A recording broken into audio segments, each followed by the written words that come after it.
Olá, meu nome é Adson, eu sou do grupo 4 e estou aqui hoje para falar a respeito do projeto 1 da matéria de sistemas digitais. O projeto consiste na implementação de uma arquitetura de um microcontrolador com microprocessador de 8 bits e barramentos de entrada e saída com 5 portas, com 8 bits cada porta. E o processador ele deve ser capaz de implementar adequadamente as funções lógicas, aritméticas e de movimento de memória definidas na seguinte tabela. Mas você sabe o que é um processador? Um processador programável, também conhecido como processador de propósitos gerais, é um circuito digital cuja tarefa de processamento em particular, ao invés de ser construído no próprio circuito, fica armazenado em uma memória. A representação dessa tarefa de processamento é conhecida como programa. Um processador pode ser construído seguindo duas arquiteturas existentes, a de Harvard, no qual as memórias de instruções e de dados, elas são separadas em blocos distintos, e a de Von Neumann, onde a memória de instruções e de dados são unidas em um único bloco, como vocês podem ver aqui na imagem. Além disso, um processador programável ele é dividido em duas partes principais, o bloco operacional, o data path, e a unidade de controle.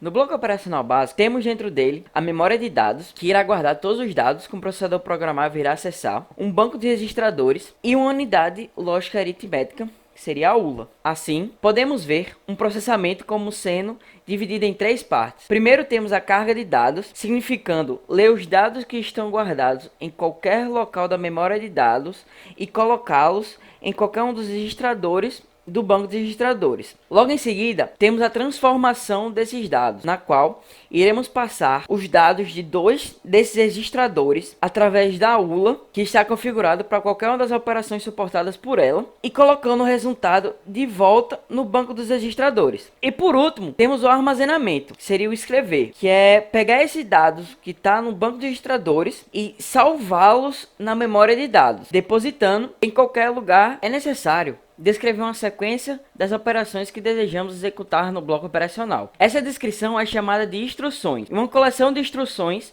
é conhecida como programa. Esses programas são armazenados na chamada memória de instruções e é aí que a unidade de controle desempenha sua função. Ela irá ler cada instrução da memória de instruções e então executar essa instrução no bloco operacional. Do mesmo modo que o bloco operacional, a unidade de controle é dividida em três etapas: busca, decodificação e execução. Na busca, a unidade de controle começa lendo a instrução na memória de instruções. Para isso, faz-se necessário ter um registrador chamado de registrador de instruções para salvar essa instrução e um contador chamado de contador de programa para saber a próxima posição que deverá ser buscada a instrução subsequente na memória de instruções. O próximo passo seria a decodificação, no qual ele irá determinar qual operação para aquela instrução desejada lendo o seu opcode. E assim, por último, entrando na parte de execução, onde enviará, caso necessário, as linhas de controle apropriadas para o bloco operacional. Para isso tudo funcionar corretamente, a unidade de controle precisa de um bloco de controle que vai efetuar rapidamente o processo de busca, decodificação e execução. Vale lembrar que tipicamente um certo número de bits da instrução é reservado pelos conjuntos de instruções para indicar qual é a operação que deverá ser realizada. Os bits restantes especificam informações adicionais que são necessárias à execução da operação, como os registradores de origem e destino. Esses bits são conhecidos como código de operação da instrução, opcode, e os bits restantes representam os operandos, indicando quais dados devem ser operados. Voltando agora para nosso problema inicial, foi pedido para criarmos um processador que atenda a todas as funções previstas nessa tabela. Apesar de haver 19 funções, nosso projeto é composto por 22 instruções. Isso se deve pelo fato da função move poder desempenhar três instruções diferentes: carregar, load, seria um dado de 8 bits da memória de dados no banco de registradores; salvar, um dado de 8 bits do banco de registradores na memória de dados; e carregar uma constante, load constante, fornecida na instrução diretamente no banco de registradores. Além disso, como pedido, a função jump deve poder ser acionada de duas formas diferentes. Uma forma de instruções condicional, pular quando zero, jump if zero, pulando para o endereço quando o dado de um registrador for nulo, e de forma incondicional, pular, só jump, o endereço dado nas instruções. Nosso código de instruções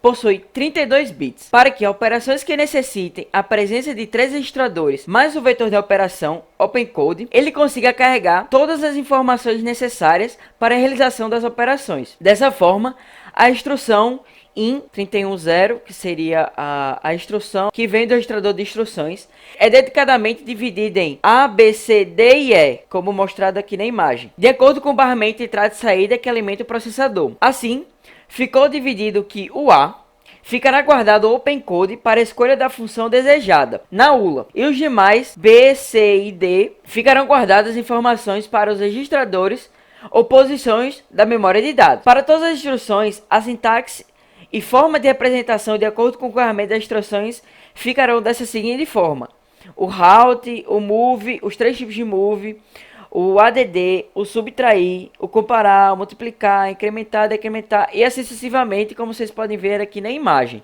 A partir disso, projetamos nossa unidade lógica aritmética, ULA, para atender todos os requisitos do projeto do microcontrolador. Ademais, é visível que a ULA realiza todas as operações lógicas e aritméticas assincronamente. A saída do componente é ditada pelo bit de seleção, que funciona para informar a ULA que resultado de qual operação deve ser liberada. Assim, as representações em componentes de cada bloco da ULA são add, que seria somar dois dados de 8 bits, subtrair dois dados de 8 bits, comparar a igualdade entre dois dados de 8 bits, multiplicar dois dados de 8 bits, incrementar, que seria somar dois dados de 8 bits, sendo o primeiro dado do registrador A e o segundo vetor de 8 bits com valor decimal 1. Decrementar, que seria a mesma coisa incrementar, só que eu subtrairia um vetor de 8 bits com valor decimal 1. Fazer a realização da operação booleana de AND entre os dois registradores, o OR, que é o componente que realiza a operação booleana OR, bit a bit para dois vetores de 8 bits, SHOR, que seria a operação booleana SHOR, bit a bit para dois vetores de 8 bits, NOT, que é o componente que realiza a operação booleana NOT,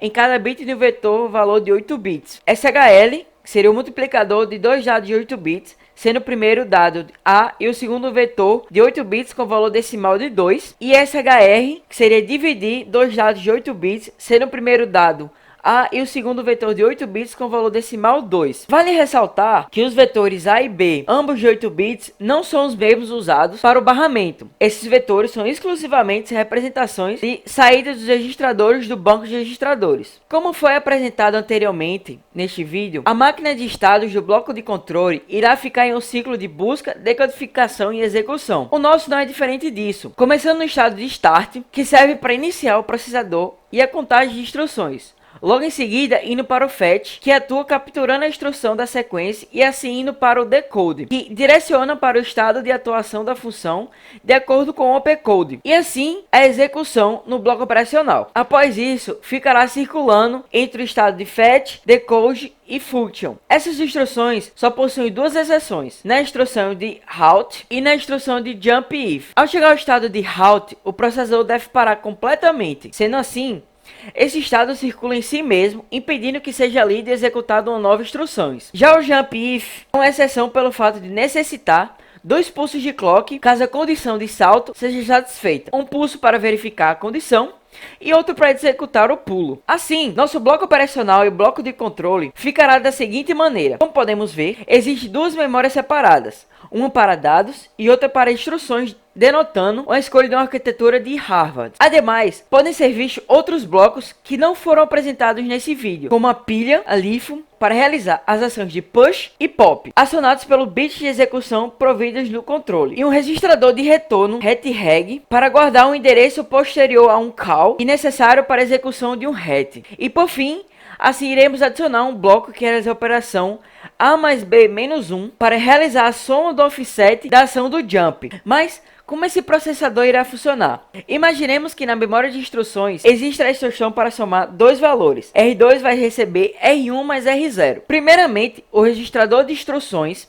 irá pegar essa instrução e a partir do opcode do vetor irá saber que é uma função de soma. A partir disso, irá mandar os códigos de comando específicos que irão para o banco de registradores e o bit de seleção para a ULA, especificando que é uma soma, como também o bit de seleção do MUX para salvar o resultado da soma novamente no banco de registradores. E ao final, você terá o resultado da soma esperado salvo no registrador escolhido. É isso. Obrigado por assistirem.